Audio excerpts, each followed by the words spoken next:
Sarah, your faith was rewarded. Cole, strong to the end, pitched a shutout. He was terrific. I'm even wondering about next year, like with all the attrition and the subpar performances, and yet Cole was his best ever. Where do you think he'll end up?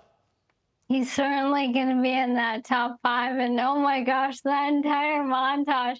I'm so glad we saw it from start to finish there.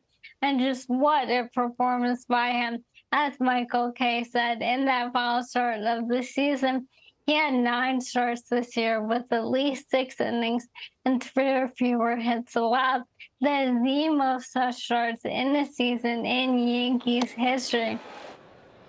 As I said, back in January, when we were doing our list, strikeout guys a third of the time, everything he does, he's been so reliable. I'm so glad for him that he will finally get that Cy Young Award. He's definitely one of those guys who we knew would win one eventually.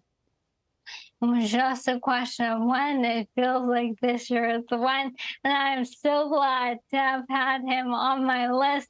I'm so glad. I mean, you and I have won Soto back and forth for a few years, and it feels like now we've got this. So those top 10s always give us something really fun to come back to. Yeah, he, again, I have to give him credit. Again, there's a reason why he didn't make my list, didn't make other people's lists. His run prevention was not great, but the previous track record was there. There was a reason to believe in something.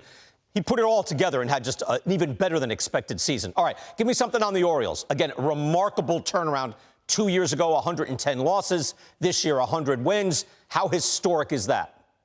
I mean, it is the first time we've ever seen this. So they're the first team in MLB history to go from 110 losses to 100 wins in the 3-season span. They're the second team to go from 110 losses to a playoff berth. The other team in that list being the Astros, but the 2015 Astros, when they did that, did not win 100 games. So just remarkable, remarkable turnaround. And so happy for the organization, the players, and the fans who sat there, saw this team lose games, but knew to have faith in the front office, and now here it is rewarded. You know, there's other history that's happening now. Sarah, you can put this in perspective. Ronald Acuna Jr., Mookie Betts, not just having tremendous years, MVP-level years, but doing it in the leadoff position. Again, that was not done through the history of the sport. You didn't put a power guy in the top spot. How historic is that, to have that type of production? We know Ricky Henderson, right? But beyond that, like, how historic is this season for Acuna and Betts leading off? I mean, I love this. I know people are making the debate about the MVP award, and we'll see how that all ends up. But as you said, regardless of how that goes, these two guys have set a new standard for leadoff hitters. Ronald Acuna Jr. with 41 home runs is the first ever 40-homer guy at the leadoff spot. And Mookie Betts has 39, so if he hits one more home run over these last 3 days, he will be the second guy to do that. And I know, and we know on this show and with stats, RBIs maybe aren't all they're cracked up to be. But it is amazing to me that entering this year, there were 200 RBI leadoff hitters in baseball history. And now here we have Mookie Betts setting in the record, Ronald Acuna Jr. right behind him. And as you see on the bottom there, Marcus Semien on the Rangers has 99 RBI as well. So we're likely going to have 300 RBI leadoff hitters, which we've never seen before. There had only been 2 in history.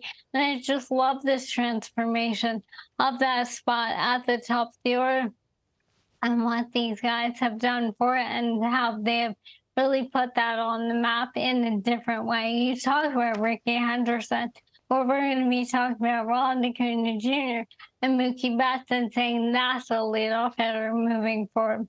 Yeah, and it's funny. I'm not against the RBI thing. It's just, like baseball shows in the old days, Sarah, would just have a batting average board and an RBI board. And that was it. That's the end of analysis. But it's fine to have it in there because it does mean something. All right, give me something on Miguel Cabrera then. It's a little under the radar, but this guy is a unique Hall of Fame level player. What do you see? What stands out to you with Miguel Cabrera?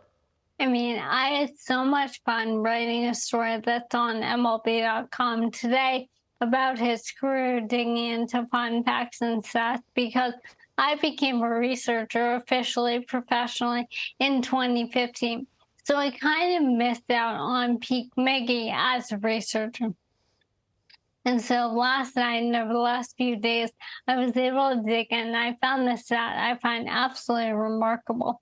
So the first 14 seasons of his career, he received at least one MVP vote.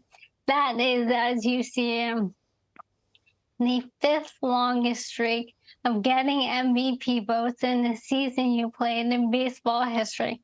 We have Henry Aaron, we have Sam Musial, we have Barry Bonds, Yogi Berra, and Miguel Cabrera. And I just think this shows how relevant and how consistent he was.